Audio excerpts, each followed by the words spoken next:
Hello guys, welcome to the banking blogs of Rishika. तो कैसे हैं आप सब?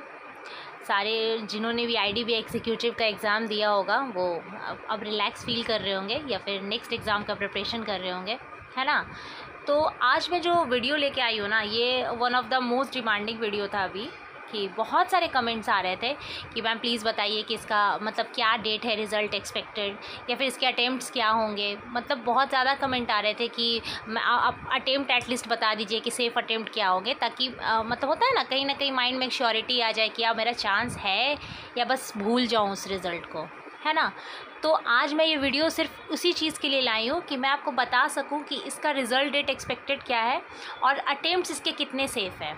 और आपके अगर इतने अटेम्प्ट्स हैं तो आप मतलब ये चीज़ होप रख सकते हो कि आपका सिलेक्शन होगा, या फिर आप उसके नीचे अटेम्प्ट है तो आपका मतलब होप भी ख़त्म हो जाए। इस तरीके का आप माइंड में लेकर मेरे वीडियो को मत देखिएगा, है ना। मैं ये एक सिर्फ प्रिडिक्शन बता रही हूँ, और नहीं तो जो भी फाइनल रिज़ल्ट होगा वो तो भाई साहब आईडीबीआई बैंक ही, मतलब जो आईडीबीआई का जो अपना रिज़ल्ट होगा वही होगा। बट लेकिन मैंने लास्ट टाइम एलआईसी एडीओ का निकाला था, मतलब प्रिडिक्शन किया था, तो वो सही थे। आप चाहो तो मेरे पिछले वीडियो देख सकते हो जिसमें मैंने बताया था कि इसका रिज़ल्ट डेट कब तक आएगा, और वो सही था, ऑलमोस्ट उसी के पास रिज़ल्ट आया था। तो बस मैंने सोचा कि आईडीबीआई बैंक का मैं मतलब जो भी रिज़ल्ट डेट है अपने अकॉर्डिंग, मैं मतलब पिछले साल जो भी डेट्स हुए थे एग्ज़ाम के और रिज़ल्ट जो आए थे इनके, उसी के अकॉर्डिंग मैंने ये वीडियो बनाया है। तो मैं करती हूँ शुरू इस वीडियो को, तब तक आप शुरू कीजिए प्लीज़। अपने इस चैनल को सपोर्ट करना, सब्सक्राइब, शेयर और लाइक कीजिए, है ना। तो सबसे पहले मैं आपको बता दूं कि आईडीबीआई जो एग्जीक्यूटिव का जो मतलब जो एग्ज़ाम हुआ था लास्ट टाइम, वो एग्ज़ाम 9 जुलाई को हुआ था। हाँ, 9 जुलाई को एग्ज़ाम हुआ था, मतलब 9 जुलाई को। और ऑलमोस्ट 12 सिर्फ 12 दिन के बाद इसका रिज़ल्ट आ गया था, सिर्फ 12 दिन के बाद। मतलब 21 जुलाई को रिज़ल्ट मतलब रिवील हो गया था कि आपका सिलेक्शन है या नहीं है। सोच लीजिए, सिर्फ 12 दिन। तो उसके अकॉर्डिंग हम इस साल भी एक्सपेक्ट कर सकते हैं गाइस कि इस साल भी 12 से 13 दिन के अंदर आपका रिज़ल्ट आ जाएगा। मतलब, और वो भी इस बेसिस पे नहीं कि लास्ट ईयर आया है इसलिए, बल्कि आप देख सकते हैं कि जो अभी हाल फिलहाल में असिस्टेंट मैनेजर का एग्ज़ाम हुआ था, आईडीबीआई ने ही लिया था असिस्टेंट मैनेजर का, आप देख सकते हैं उसका रिज़ल्ट कितना फास्ट प्रोसेस हुआ है उसका। आई डोंट नो कि इसके पीछे उनका रीज़न क्या है। मे बी आरआरबी का सीज़न शुरू हो रहा है, वो चाहते हैं कि मतलब हम स्टूडेंट को मतलब इधर ही से ले ले। अब हो सकता है ना कि अब आरआरबी का लोग प्रिपरेशन करेंगे तो उधर भी चले जाएंगे, तो चाह रहे हैं कि हम साइड से मतलब अगस्त के ऑलमोस्ट पहले हम सिलेक्शन ले लें, ताकि अगर नहीं भी हो तो कुछ तो बॉन्ड होगा इन लोग का भी, है ना। तो मे बी ये चांस है, ये रीज़न है या और कोई रीज़न है। बट मुझे जहाँ तक लगता है कि 2 जुलाई 2023 को हमारा पेपर हुआ था, तो अगर हम 12 दिन मान लें पिछले साल से, तो ऑलमोस्ट हम कह सकते हैं कि मतलब मैक्स टू मैक्स 15 to 16 जुलाई को आपका रिज़ल्ट आ जाएगा। ये चीज़ मैं एक्सपेक्टेड कर रही हूँ कि आपका 15 to 16 जुलाई को रिज़ल्ट आ जाएगा। आप, ये एक प्रिडिक्शन डेट है, मैं फिर से ये बात बोल देती हूँ कि अगर मतलब आया नहीं आना वो बात की बात है, वो तो लास्ट डिसीजन बैंक का ही होता है। बट ये मेरा प्रिडिक्शन है, और अगर आ गया तो बहुत अच्छा, और लेट्स सी क्या होता है। नहीं आया तो फिर अब बाकी उनकी मर्ज़ी, बट ये मेरे हिसाब से है कि लास्ट ईयर का ऐसा चला था तो एक्सपेक्टेड इनका था।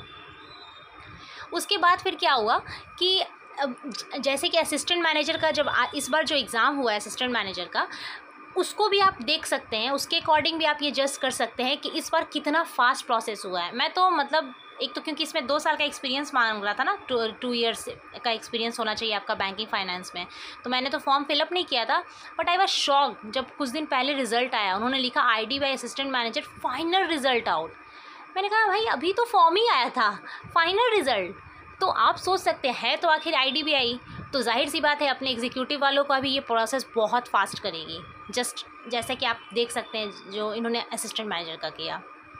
तो मैंने अपना प्रिडिक्शन बता दिया, रिज़ल्ट डेट बता दिया कि ये रिज़ल्ट डेट है, आपका रिज़ल्ट आ सकता है, and all the very best, है ना। अब नेक्स्ट क्वेश्चन ये है कि इसका कि मैम सेफ़ अटेम्प्ट क्या है। मतलब मैंने इतना अटेम्प्ट किया, मैंने इतना अटेम्प्ट किया, मतलब मैम मेरे तो इतने ही अटेम्प्ट रह गए। इस तरीके के क्वेश्चन बहुत सारे माइंड में लोगों के आ रहे हैं कि मेरे तो इतने ही अटेम्प्ट है, तो आखिर इसका सेफ़ अटेम्प्ट है क्या, मतलब क्या आखिर इसका सेफ़ अटेम्प्ट हो सकता है।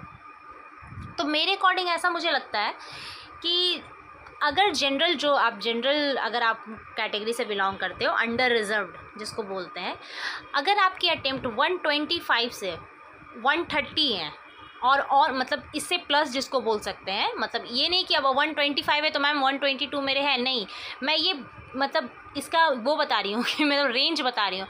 अगर 130 प्लस है तब तो फिर सही है, और भी अच्छे हैं, बट मुझे लगता है कि अगर आपके 130s में अटेम्प्ट हैं, 128 हो गए, 130 हो गए, 135 हो गए, इस तरीके का अगर आपके अटेम्प्ट हैं, तो मुझे लगता है कि आपको बिल्कुल होप रखनी चाहिए विथ एक्यूरेसी। और एक चीज़ और, हाँ, विथ एक्यूरेसी। अब ये नहीं कि आपके अटेम्प्ट सपोज़ हैं 129 और आपकी एक्यूरेसी है 50%, है ना, क्योंकि लोगों को पता नहीं चलता है। रीजनिंग मैथ्स में तो वो पता कर लेते हैं कि मैम मैंने 45 बनाया, मैंने 30 बनाया, मैंने 20 बनाया, तो चलो भाई इसके आप मार्क्स ऐड कर सकते हो। मे भी हो सकता है कि आपने 40 इंग्लिश में बना दिया, 40 आउट ऑफ 40, और आपके 10 गलत हो गए। अनफॉर्चुनेट, आई विश कि ऐसा ना हो, बट अनफॉर्चुनेट अगर ऐसे हो गए तो फिर गलत है। फिर उनका सिलेक्शन होगा ना, जिन्होंने 30 बनाया और 1 रॉन्ग हुए या 2 रॉन्ग हो गए, फिर सिलेक्शन उनका होगा। तो एकदम ध्यान से सुनिएगा कि अगर आपके 125 से 130 या 135 तक, मान लो रेंज में ले लेती हूँ, 125 से 135 के बीच में अगर आपका अटेम्प्ट है विथ हाई एक्यूरेसी, एकदम ये वर्ड एकदम दिमाग में रख लीजिए, एक्यूरेसी बहुत अच्छा है, फिर आपका जनरल से चांसेस है, मुझे जहाँ तक लगता है। क्योंकि गाइज इसलिए मुझे लग रहा है ना, क्योंकि पेपर इतना भी हलवा नहीं था। लोगों को लग रहा है अरे ये पेपर क्या था, पेपर में तो कुछ था ही नहीं, जान ही नहीं था, उन्होंने सब कुछ डाल दिया, सिंप्लीफिकेशन डाल दिया, क्वाड्रेटिक डाल दिया, ठीक है सब कुछ किया, मानती हूँ, लेकिन आप एक बार लास्ट ईयर का भी पेपर देख लो। लास्ट ईयर का पेपर में मतलब ये नहीं कि बहुत ज़्यादा टफ था तो चलो भाई बहुत इस बार बहुत ईजी आ गया, नहीं, मैंने लगाया लास्ट ईयर का मतलब पेपर।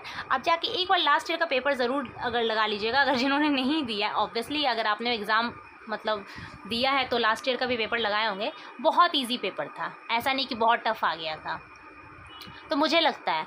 और रही बात ओबीसी कैटेगरी, एससी एसटी, तो आप मान लो उसी में से प्लस माइनस कुछ रहेंगे। ये तो मैंने सबसे मतलब जो कहते हैं ना हाई कैटेगरी वाले का ही बता दिया कि रेंज जो है 125 से 135 है विथ हाई एक्यूरेसी, है ना। और एक्यूरेसी अगर बहुत मतलब एक्यूरेसी अच्छी नहीं है तो फिर जाहिर सी बात है अटेम्प्ट बहुत भयानक होनी चाहिए। लोगों का क्या है, लोग तो कह रहे हैं मेरे 190 अटेम्प्ट है। एक मैंने सुना है, एक टेलीग्राम पे मैसेज आया था ग्रुप में, उन्होंने लिखा 190 मेरे अटेम्प्ट है। तो मतलब कॉमन सेंस लगाया जा सकता है, 190 बनाने लायक क्वेश्चन था क्या? आपको लगता है कि 190 विथ 100% एक्यूरेसी कोई बंदा मार सकता है?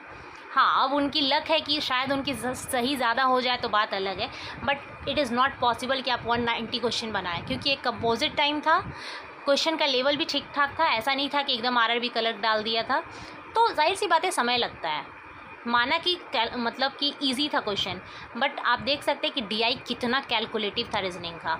उन्होंने डीआई का जो बनाया था चार्ट वो बहुत इजी दिया था, बट आप इस चीज़ से इनकार नहीं कर सकते कि उन्होंने कितना लेंदी क्वेश्चन उस पर दिया था। जिन्होंने भी एग्ज़ाम दिया होगा ये चीज़ वो उन्होंने फेस किया होगा, जाहिर सी बात है। तो ये सब जो फालतू का र्यूमर है ना, 190 अटेम्प्ट है, 180 अटेम्प्ट है, 195 अटेम्प्ट है, आप उनको फ़िलहाल इग्नोर मारिएगा। आप उनका रिज़ल्ट के दिन पूछिएगा कि रिज़ल्ट क्या हुआ, है ना। तो आराम से 130 135 अगर आपके अटेम्प्ट है तो एक्यूरेसी बहुत अच्छा है, आराम से आप रहिए। मतलब अपना ऐसे पढ़ाई तो ऑब्वियस बात है कि आपको छोड़ना नहीं है। नेक्स्ट एग्ज़ाम आरआरबी सर पे है तो जाहिर सी बात है उसकी तैयारी करनी है, बट आप होप रख सकते हैं, है ना। आई थिंक मैंने सब कुछ बता दिया सेफ़ अटेम्प्ट से रिलेटेड और एक्सपेक्टेड रिज़ल्ट डेट से रिलेटेड। अगर और भी कोई इससे एक्सक्लूडिंग कोई क्वेरी है आपकी किसी भी एग्ज़ाम को लेके या फिर कुछ भी, तो प्लीज़ कमेंट कीजिएगा। मुझे बहुत खुशी होगी कि मैं आपकी अगर हेल्प करूँ तो। और प्लीज़ अपने इस चैनल को सब्सक्राइब कीजिए, शेयर कीजिए, लाइक कीजिए। बस यही बोलना था। Thank you so much. Good night.